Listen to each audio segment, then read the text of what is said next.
everybody, very warm welcome to the channel Shipra Mishra. This is Shipra Mishra and I hope you guys are doing fine. तो आज मैं आपको कराने वाली हूँ active passive voice, direct indirect speech, दोनों बहुत बढ़िया तरीके से रिवाइज। देखो यार, मुझे पता है कि ये दोनों टॉपिक्स बहुत ही टाइम कंज्यूमिंग है और आप बस कितना चाहते हो कि यार कुछ ही देर के अंदर ये रिवाइज भी हो जाए और इसके साथ साथ मुझे ऐसी ट्रिक्स पता चल जाए जिसकी मदद से मेरे आंसर्स झटपट निकल आए और वो भी एक्यूरेट। तो आज की इस वीडियो के अंदर आप सीखने वाले हो कि एक्टिव पैसिव वॉइस और डायरेक्ट इनडायरेक्ट के एमसीक्यू क्वेश्चंस को कैसे कुछ सेकंड्स में आंसर करते हैं। तो सबसे पहले जान लेते हैं कि एक्टिव पैसिव वॉइस होता क्या है। तो यार, जब भी हम एक्टिव वॉइस बनाते हैं यानी हमारा सेंटेंस जो होता है वो एक्टिव में होता है, तो हमारा जो सेंटेंस का स्ट्रक्चर होता है वो कुछ इस प्रकार होता है। सब्जेक्ट के साथ में यहां पर आ जाता है आपका वर्ब जो कि वो करने वाला है और आ जाता है ऑब्जेक्ट। ऐसा इसके लिए है क्योंकि यहां पे सब्जेक्ट जो है वो डूअर ऑफ द एक्शन होता है, वर्ब एक्शन है और object receiver of the action होता है। पर अगर तो मेरे पास में सब्जेक्ट नहीं है या फिर मेरे लिए सब्जेक्ट इंपॉर्टेंट नहीं है या फिर subject receiver of the action है तो मैं पैसिव वॉइस बनाती हूं। ऐसे में मेरा सेंटेंस का स्ट्रक्चर होता है ऑब्जेक्ट के साथ में वर्ब और साथ में सब्जेक्ट आ जाता है जो कि इस एक्शन को रिसीव कर रहा होता है। अब जब आप ये जान चुके हो कि एक्टिव और पैसिव वॉइस होता क्या है, तो यहां पर हम ये जान लेते हैं कि इसमें होने वाले तीन बड़े चेंजेस कौन से होते हैं। जब भी हम इसका ट्रांसफॉर्मेशन करते हैं तो तीन चेंजेस जो हैं वो सबसे पहले होते हैं और बहुत ज्यादा इंपॉर्टेंट होते हैं। ये तीन चेंजेस में सबसे पहला चेंज, इनफैक्ट मैं आपको सेंटेंस की मदद से सिखा देती हूं कि सेंटेंस में हम कैसे रखते हैं इसको। एक्टिव वॉइस में रखते हैं subject plus verb plus object. तो इसमें सबसे बड़ा चेंज तो ये होता है कि ऑब्जेक्ट जो है वो सब्जेक्ट की जगह पे आ जाता है। दूसरा बड़ा चेंज जो होता है वो होता है कि सब्जेक्ट बाय के साथ में ऑब्जेक्ट की जगह पे आ जाता है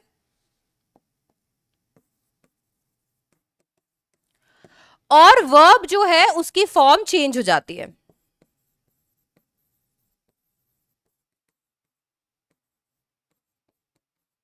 तो वर्ब की फॉर्म चेंज हो जाती है। तो ये आपके तीन बड़े चेंजेस हैं जो कि आपको एक्टिव पैसिव वॉइस के ट्रांसफॉर्मेशन में मिलते हैं। याद रखिए कि ट्रांसफॉर्मेशन के अंदर कभी भी आपके सेंटेंस का मीनिंग नहीं बदलता और एक्टिव पैसिव वॉइस में आपके वर्ब की फॉर्म जरूर चेंज होती है पर टेंस नहीं बदलता। फॉर एग्जाम्पल, अगर आपका जो सेंटेंस है वो एक्टिव वॉइस में है प्रेजेंट में, तो पैसिव वॉइस में भी वो प्रेजेंट में ही रहेगा। अगर एक्टिव पास्ट में है तो यहां पर भी पास्ट में ही रहेगा। अगर एक्टिव फ्यूचर में है तो यहां पर भी वो फ्यूचर में ही रहेगा।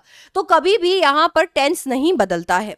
इसके बाद में आपको जो एक गोल्डन रूल है जो आपको याद रखना चाहिए वो ये है कि आपका पैसिव वॉइस जो है, आपका गोल्डन रूल क्या कहता है? गोल्डन रूल कहता है कि आपका पैसिव वॉइस जो है उसके अंदर जो हमारा मेन वर्ब है वो हमेशा थर्ड फॉर्म में रहता है। मेन वर्ब हमेशा थर्ड फॉर्म में रहता है।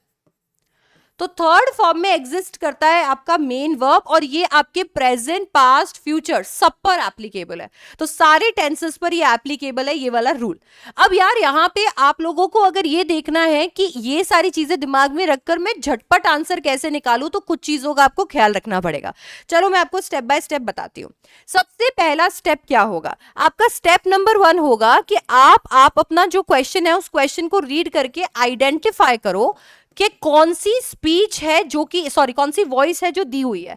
क्योंकि कभी कभी क्वेश्चन में दिया होता है कि एक्टिव वॉइस को पैसिव वॉइस में कन्वर्ट करना है, कभी कभी बोल दिया जाता है कि सेंटेंस जिस भी वॉइस में आपको उसका उल्टा क्रिएट करना है।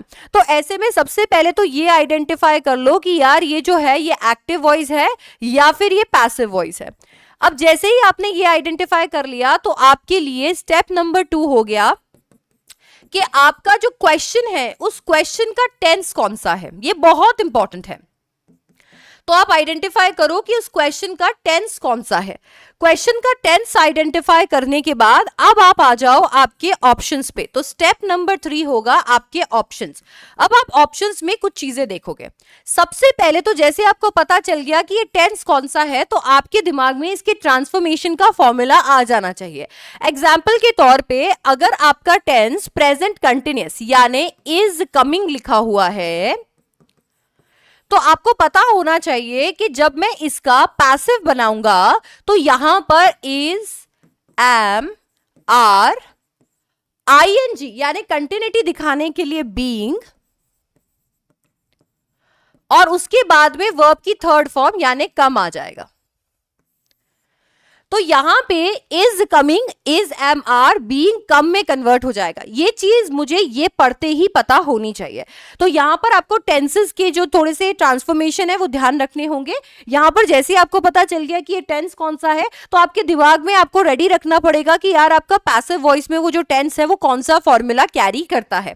तो आपने सबसे पहले जैसे ही ऑप्शंस रीड किए, तो सबसे पहले आप सब्जेक्ट और ऑब्जेक्ट की प्लेसमेंट देखेंगे।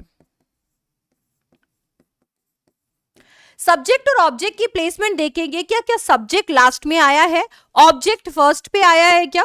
बहुत सारी ऑप्शंस आपके यहीं पर एलिमिनेट हो जाएंगे। इसके बाद में आपने क्या करना है, टेंस का ट्रांसफॉर्मेशन देखना है। टेंस के अंदर जो ट्रांसफॉर्मेशन है वो देखना है। टेंस कभी भी चेंज नहीं होता है, सिर्फ यहाँ पे ट्रांसफॉर्म होगा। तो ट्रांसफॉर्मेशन देखना है। आपने देखना है कि कौन सा ऐसा ऑप्शन है जो इज कमिंग को is am are being come में कन्वर्ट कर रहा है। अब इन दोनों के देखते ही, इन दोनों चीजों को देखते ही आपके पास आपका आंसर ही बचेगा। मोस्ट ऑफ द केसेस में सब्जेक्ट और ऑब्जेक्ट की वजह से बहुत सारे ऑप्शंस, इनफैक्ट 2 ऑप्शंस एलिमिनेट ही हो जाते हैं। उसके बाद बचे हुए 2 ऑप्शंस आपके टेंस के ट्रांसफॉर्मेशन से एलिमिनेट हो जाते हैं। अगर इसके बावजूद भी कोई ऑप्शन रह जाता है जो इस पूरे ट्रांसफॉर्मेशन के बाद भी एलिमिनेट नहीं हुआ, तो ऐसे में आप ये देखेंगे कि या मीनिंग जो है वो कौन सा सेंटेंस ज्यादा अप्रोप्रिएट या ज्यादा करेक्ट क्रिएट कर रहा है। क्योंकि मैंने अभी आपको बताया था एक्टिव पैसिव वॉइस के ट्रांसफॉर्मेशन में मीनिंग नहीं बदलता। तो आपको यह देखना पड़ेगा कि बचे हुए ऑप्शन में से जब आप सेलेक्ट करोगे जो ऑप्शन आपके लिए करेक्ट है, उनमें से वो ऑप्शन जो कि बिल्कुल भी मीनिंग चेंज नहीं कर रहा है, इनफैक्ट सेम मीनिंग कैरी कर रहा है जो कि एक्टिव या पैसिव वॉइस में दिया हुआ था क्वेश्चन में, तो आप फिर उस पर टिक कर दोगे। तो सबसे कुछ सेकंड्स के अंदर आंसर निकालने का सबसे बढ़िया तरीका यही है कि आपने सब्जेक्ट और ऑब्जेक्ट का प्लेसमेंट देखा, टेंस और ट्रांसफॉर्मेशन देखा एंड मीनिंग देख लिया। अगर आपके पास में क्वेश्चन मान लो इस तरीके का आ जाता है जिसके अंदर आपको लिखा हुआ है श्रुति बेक्स अ केक, तो ऐसे में क्वेश्चन को देखते ही सबसे पहले ये देखना कि कौन सी वॉइस है। कौन सी वॉइस है उसका मुझे पता चलेगा, वर्ब की थर्ड फॉर्म है क्या, वर्ब की थर्ड फॉर्म या नहीं है, और मेरा सब्जेक्ट की जगह पे है, तो ये एक्टिव वॉइस है। उसके बाद में मैं इसको देखूंगी, ये बेक्स है। बेक्स का मतलब क्या है कि ये सिंपल प्रेजेंट है। सिंपल प्रेजेंट जैसे ही मैंने यहां देख लिया तो मेरे दिमाग में इसका पैसिव का फॉर्मूला आ जाएगा। पैसिव का फॉर्मूला क्या है, इज एम आर और साथ में वर्ब की थर्ड फॉर्म। अब यहां पे जब मैंने ये देख लिया तो मैं ऑप्शन में पहले तो ये देखूंगी कि कौन से ऑप्शन में केक यहां पर है। कौन सा ऐसा ऑप्शन है जिसमें अ केक से शुरू हो रहा है, ऐसा कौन सा ऑप्शन है जिसके अंदर बाय श्रुति लिखा हुआ है। तो जब मेरे को यहां पे अ केक और यहां पर बाय श्रुति मिल जाएगा, दैट मींस मैं सही डायरेक्शन में जा रही हूं। जिन ऑप्शंस में ऐसा नहीं होगा उन ऑप्शंस को मैं एलिमिनेट कर दूंगी। इसके बाद में मैं देखूंगी कि इस बेक्स का चेंज कौन से ऑप्शन में करेक्टली हो रहा है। कौन सा ऐसा ऑप्शन है जो इज एम आर और वर्ब की थर्ड फॉर्म लगा रहा है इस बेक्स को कन्वर्ट करने के लिए। तो बेसिकली अगर मैं इसको कन्वर्ट करूंगी तो हो जाएगा a cake is baked by Shruti. तो अगर मेरे को ये इज बेक्ड भी यहां पर मिल जाता है तो मैं समझ जाऊंगी कि यही मेरा ऑप्शन है, ये एकदम करेक्ट ऑप्शन है और इसी पे मैं टिक कर दूंगी। तो इस तरीके से आप एक्टिव पैसिव वॉइस में कुछ सेकंड्स के अंदर अपना आंसर जो है वो निकाल सकते हैं। इसके बाद में आता है आपका डायरेक्ट इनडायरेक्ट स्पीच। बच्चों डायरेक्ट इनडायरेक्ट स्पीच में आपको कुछ चीजों का ध्यान रखना है। सबसे पहले तो ये जानिए कि डायरेक्ट इनडायरेक्ट स्पीच है क्या। डायरेक्ट स्पीच में अगर कोई पर्सन ए अपनी बात पर्सन बी को कहता है और word to word, of course वो अपनी बात कह रहा है तो वर्ड टू वर्ड ही चल रही है, तो वो वर्ड टू वर्ड लिखी जाती है, तो उसको हम डायरेक्ट स्पीच कहते हैं। जब यहीं पर ये पर्सन बी उस बात को रिपोर्ट कर रहा होता है किसी और पर्सन को और वो बात वर्ड टू वर्ड ना होकर रिपोर्टेड फॉर्म के अंदर होती है, तो उसे हम इनडायरेक्ट स्पीच कहते हैं। तो ये होती है आपकी डायरेक्ट और इनडायरेक्ट स्पीच। अब बात करते हैं इनके कन्वर्जन के बारे में। तो एग्जाम्पल के तौर पे अगर एक आपके पास में डायरेक्ट स्पीच में, एग्जाम्पल के तौर पे अगर आपके पास डायरेक्ट स्पीच के अंदर एक क्वेश्चन है और वहां पर सेंटेंस में लिखा हुआ है she said to me I am going to London. तो जब मैंने ये सेंटेंस देखा मेरे डायरेक्ट स्पीच में, तो मेरे को अगर इसको इनडायरेक्ट स्पीच में कन्वर्ट करना है तो उसे कन्वर्ट करने के लिए मुझे कुछ एक चीजों का ध्यान रखना पड़ेगा। ये कन्वर्जन करवाने के लिए मुझे कुछ एक रूल्स, बेसिक रूल्स का ध्यान रखना है। उससे पहले कि हम उन बेसिक रूल्स पे जाएं, हम पहले इस सेंटेंस को अच्छे से समझ लेते हैं और इसके पार्ट्स को अच्छे से समझ लेते हैं, ताकि कन्वर्जन भी हमें अच्छे से समझ में आ जाए। पहली चीज तो ये है कि ये जो यहां पर सब्जेक्ट की प्लेस पे होता है, इसको सब्जेक्ट ही कहते हैं। ये जो सेड है इसको हम रिपोर्टेड वर्ब कहते हैं। इसको हम ऑब्जेक्ट कहते हैं। ये हमारे स्पीच को जोड़ने के लिए, कनेक्ट करने के लिए काम आता है। इसे हम कॉमा और इन्वर्टेड कॉमा कहते हैं। यहां पर भी हमारा एक सब्जेक्ट होता है जो कि रिपोर्टेड स्पीच में है। हमारा वर्ब या वर्ब फ्रेज होता है जो कि रिपोर्टेड स्पीच में है। एंड अगर हमारे पास ऑब्जेक्ट है तो ऑब्जेक्ट होता है, नहीं तो फाइनल पंक्चुएशंस होते हैं।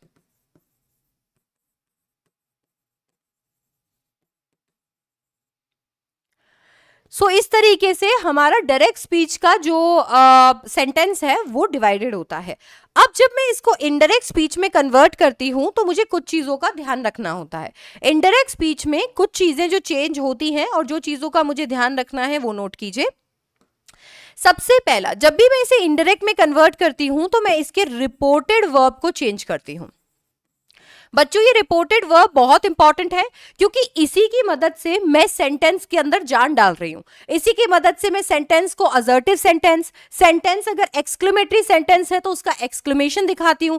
इसी की मदद से अगर सेंटेंस डायरेक्ट स्पीच में इंटेरोगेटिव है तो मैं यहां पर इंटेरोगेशन दिखाती हूं। अगर इंपेरेटिव है तो इंपेरेटिव दिखाती हूं। अगर ऑप्टेटिव है तो ऑप्टेटिव दिखाती हूं। अगर रिपोर्टेड वर्ब नहीं होगा तो सेंटेंस का मूड सामने वाले को बताना बड़ा मुश्किल हो जाएगा। रिपोर्टेड वर्ब आमतौर में टोल्ड में कन्वर्ट हो जाता है जब भी सेड के साथ में हम लोग टू मी यानी सेड के साथ में ऑब्जेक्ट लगाते हैं। तो आमतौर पर ये किस में कन्वर्ट हो जाता है? टोल्ड में कन्वर्ट हो जाता है। अदरवाइज अगर मेरा सेंटेंस इंटेरोगेटिव सेंटेंस होता है तो ये आस्क्ड, क्वेश्चन्ड, इंक्वायर्ड में चेंज हो जाता है। जब भी अगर ये सेंटेंस मेरा इंपेरेटिव सेंटेंस होता है तो ये requested, suggested, advised, ordered, commanded में चेंज हो जाता है। अगर ये सेंटेंस एक्सक्लेमेटरी सेंटेंस है और मैं इसको इनडायरेक्ट स्पीच में कन्वर्ट करना चाहती हूं तो reported verb exclaimed with Joy, exclaimed with pride, exclaimed with sorrow, exclaimed with excitement, जो भी है उस इमोशन के अंदर कन्वर्ट हो जाएगा। इसके साथ में अगर ये ऑप्टेटिव है तो मेरा रिपोर्टेड वर्ब प्रेड, विश्ड, इसमें कन्वर्ट हो जाएगा। तो मेरा रिपोर्टेड वर्ब पहला चेंज होता है जो कि मैं इनडायरेक्ट स्पीच में करती हूं जब मैं डायरेक्ट को इनडायरेक्ट स्पीच में कन्वर्ट कर रही होती हूं। इसके बाद में दूसरे नंबर का चेंज जो आता है वो मेरा कहां पर आता है? इस कनेक्शन के लिए। तो यहां पर रिपोर्टेड वर्ब चेंज होता है, इस कनेक्शन के लिए मेरे दूसरे नंबर का चेंज आता है। तो मेरे दूसरे नंबर का चेंज आएगा एडिंग कंजंक्शन। मैं क्या करती हूं? कंजंक्शन ऐड कर देती हूं और क्या कर देती हूं? रिमूव कर देती हूं मेरे कॉमा को और इन्वर्टेड कॉमास को।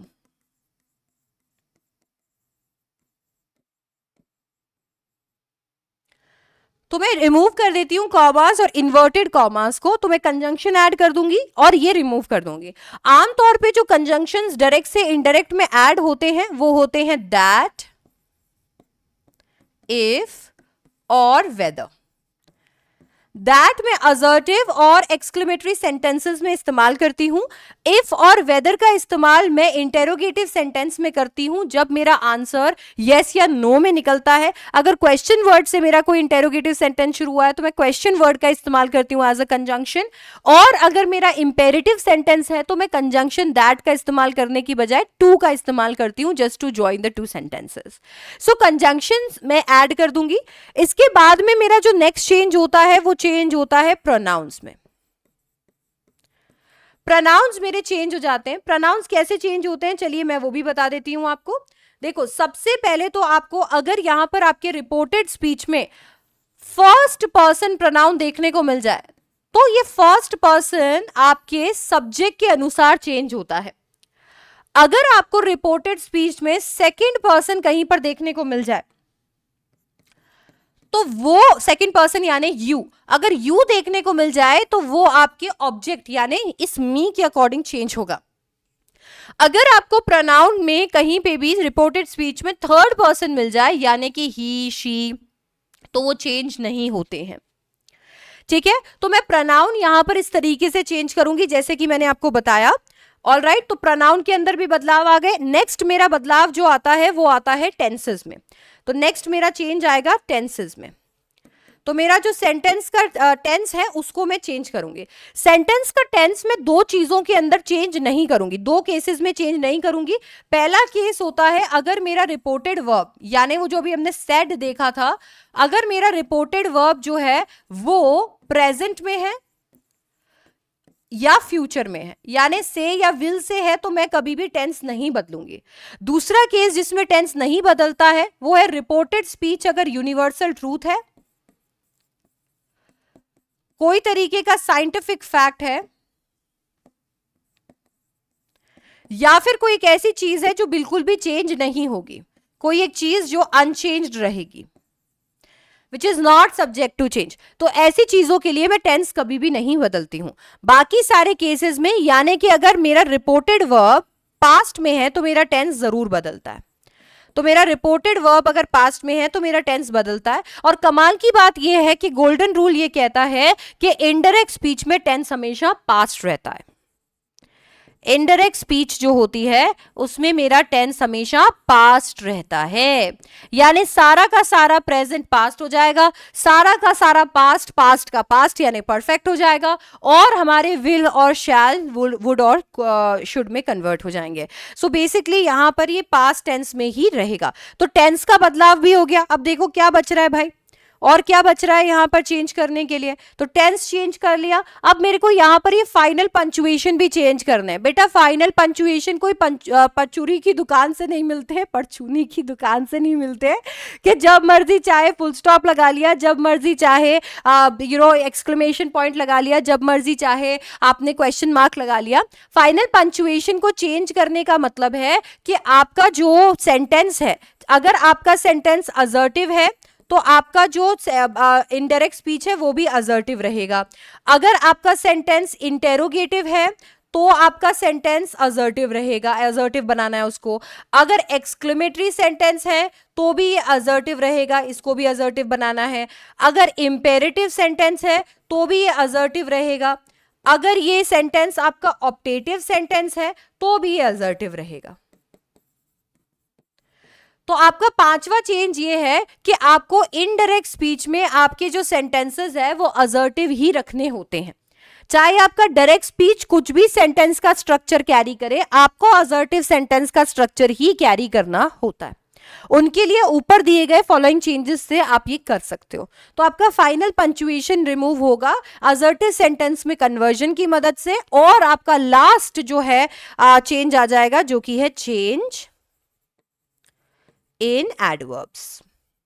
एडवर्बियल्स में चेंज आ जाएंगे। सारे जो डिस्टेंट वाले हैं वो नियर में कन्वर्ट हो जाते हैं, नियर वाले डिस्टेंट में कन्वर्ट हो जाते हैं। आपका जो भी चेंज है उसके ऊपर डिपेंड करते हुए हियर का देयर हो जाएगा, बिफोर और अगो में चेंज आ जाएगा। इस तरीके से आप चेंज इन एडवर्ब्स भी करते हो। ये 6 चेंजेस आपको जो है देखने को मिलते हैं जब आप डायरेक्ट से इनडायरेक्ट स्पीच में कन्वर्ट कर रहे होते हो। जैसे कि अगर मान लो मुझे इस वाले क्वेश्चन को, ये जो मैंने आपको एग्जाम्पल दिया है, अगर इसको इनडायरेक्ट स्पीच में कन्वर्ट करना हुआ तो मैं कैसे करूंगी इसको convert. She told me that she, अब इसको मेरे को पास्ट में चेंज करना है, वॉज गोइंग टू लंदन, और आ जाएगा मेरा फुल स्टॉप। तो ये हो जाएगा मेरा इनडायरेक्ट स्पीच। तो जब हम ये समझ चुके हैं तो अब हमें देखना है कि कुछ ऐसे ट्रिक जिसकी मदद से हम ये आसानी से कर सके, कुछ सेकंड्स में कर सके। सबसे पहले तो आपको क्वेश्चन रीड करके आइडेंटिफाई करना है कि भाई डायरेक्ट स्पीच है या फिर इनडायरेक्ट स्पीच है। तो आपने देखना है कि भाई डायरेक्ट है या फिर इनडायरेक्ट है। जैसे ही आप ये देख लेते हो तो नंबर 2 आपने ये क्वेश्चन में ये देख लिया, तो अब आपके पास में नेक्स्ट स्टेप आपका क्या आ जाएगा, आप चेक करोगे रिपोर्टेड वर्ब आपके ऑप्शंस में। रिपोर्टेड वर्ब चेक करोगे अकॉर्डिंग टू द क्वेश्चन आपके ऑप्शंस में आधे से ज्यादा ऑप्शंस तो आपके यहीं पर एलिमिनेट हो जाएंगे। एग्जाम्पल के तौर पे अगर आपका क्वेश्चन डायरेक्ट स्पीच का है और आपको इसको इनडायरेक्ट स्पीच में कन्वर्ट करना है, अगर डायरेक्ट स्पीच में जो क्वेश्चन दिया हुआ है वो एक इंटेरोगेटिव सेंटेंस है और रिपोर्टेड वर्ब में सब में टोल्ड दिया हुआ है, केवल एक ही जगह पे आस्क्ड दिया हुआ है, तो आप समझ जाओगे कि यार यही मेरा करेक्ट आंसर होगा। क्योंकि अगर डायरेक्ट स्पीच के अंदर क्वेश्चन पूछा जाता है तो रिपोर्टेड वर्ब उसमें आस्क्ड, इंक्वायर्ड, क्वेश्चन में उसे बदल देता है। तो इसीलिए सबसे पहली चीज आपको देखनी चाहिए आपका रिपोर्टेड वर्ब, कि आपका रिपोर्टेड वर्ब क्या है। कुछ ऑप्शंस तो यहीं पर एलिमिनेट हो जाएंगे। अगर कुछ ऑप्शंस यहां से बच गए, ठीक है, रिपोर्टेड वर्ब से बच गए, तो दूसरा बड़ा चीज जो आपको देखना है वो है टेंस। आप देख लीजिए कि यहां पर टेंस कैसा है। याद रखिए कि यहां पर टेंस बदलता है। इनडायरेक्ट स्पीच में सारी चीजें पास्ट हो जाती हैं, यानी पूरा प्रेजेंट पास्ट हो जाएगा, पूरा पास्ट पास्ट हो जाएगा, फ्यूचर भी पास्ट हो जाएगा। तो रिपोर्टेड वर्ब के बाद दूसरी चीज जो आप देखोगे वो है आपका टेंस। आपके मैक्सिमम ऑप्शंस यहीं पर एलिमिनेट हो जाएंगे, क्योंकि यहां पे जो आपने टेंस आइडेंटिफाई किया है क्वेश्चन पढ़ते वक्त, यहां पर उसका चेंज दिख जाएगा। सारे के सारे ऑप्शन सेम टेंस कैरी करें, सारे के सारे option same reported verb carry करें, उसके चांसेस बहुत स्लिम है। जस्ट इन केस आपके सामने ऐसा क्वेश्चन आ भी जाता है जो रिपोर्टेड वर्ब या टेंसेस की मदद से एलिमिनेट नहीं हो रहा, तो आप चौथी चीज जो वहां चेक करेंगे वो होगा आपका कंजंक्शन। कंजंक्शन और पंचुएशन आप साइमल्टेनियसली चेक कर लीजिए। वहां पर ये जरूर चेक करना कि लास्ट में फुल स्टॉप होना चाहिए, क्योंकि सेंटेंस आपका असर्टिव है। ऑलराइट, हर ट्रांसफॉर्मेशन की जैसे यहां पर भी मीनिंग नहीं बदलता। अगर इतने छानने के बाद भी आपका कोई ऑप्शन बच जाता है तो उसे लास्ट में छान लीजिए, फिल्टर कर लीजिए मीनिंग की मदद से, क्योंकि आपको ऊपर दिया गया यानी डायरेक्ट स्पीच में दिया गया सेंटेंस इनडायरेक्ट स्पीच में बदलता नहीं है, मीनिंग नहीं चेंज होता। तो फिर जो ऐसा सेंटेंस होगा उसी को हम टिक करेंगे। आपको मैंने बोला कुछ सेकंड्स में आंसर निकल आएगा, वो यहां से निकल आएगा रिपोर्टेड वर्ब और टेंस की मदद से, क्योंकि ये इसके आगे तक आपको और फिल्टर करना ही नहीं पड़ेगा आपके ऑप्शंस को, यहीं तक आपका काम हो जाएगा। और इसीलिए आप लोगों को अभी अच्छे से रिवाइज करना चाहिए आपके रिपोर्टेड वर्ब और टेंसेस के चेंजेस को। ये सबसे ज्यादा इंपॉर्टेंट है आपके लिए डायरेक्ट इनडायरेक्ट स्पीच में। जैसे कि आपके एक्टिव और पैसिव वॉइस के अंदर आपके लिए सबसे ज्यादा इंपॉर्टेंट क्या है, आपका टेंस का या वर्ब का चेंज, आपके वर्ब का चेंज, जिसमें आपका वर्ब का फॉर्म थर्ड फॉर्म होता है और आगे आपका टेंस नहीं बदलता। तो इसी की मदद से मैंने आपको कुछ एक चेंजेस जो आपको करने चाहिए वो रिवाइज करवा दिए। इन एडिशन टू दैट आपको ट्रिक बता दी है कि कैसे आप कुछ सेकंड्स के अंदर अपना करेक्ट आंसर निकाल सकते हैं। अगर ये वीडियो पसंद आया तो फटाफट से चैनल को सब्सक्राइब कर लो। आई नो आप में से बहुत सारे बच्चे कल के लिए ये वीडियो देख रहे हैं क्योंकि आपका एक CUET एग्जाम है, पर अगर आप चैनल सब्सक्राइब करेंगे तो मुझे लगेगा कि इस मेहनत से मैंने वैल्यू एडिशन किया है आपकी लाइफ में। एंड ट्रस्ट मी, उससे बड़ा रिकग्निशन एक टीचर के लिए और जो YouTube पे पढ़ाते हैं उनके लिए नहीं हो सकता। And please keep the channel subscribe, हम आपको परेशान नहीं करेंगे, वी प्रॉमिस। और इन एडिशन टू दैट आप लाइक कीजिए वीडियो को और अपने फ्रेंड्स के साथ शेयर कीजिए। I will see you in the next one. Thank you so much for watching. Bye bye, take care.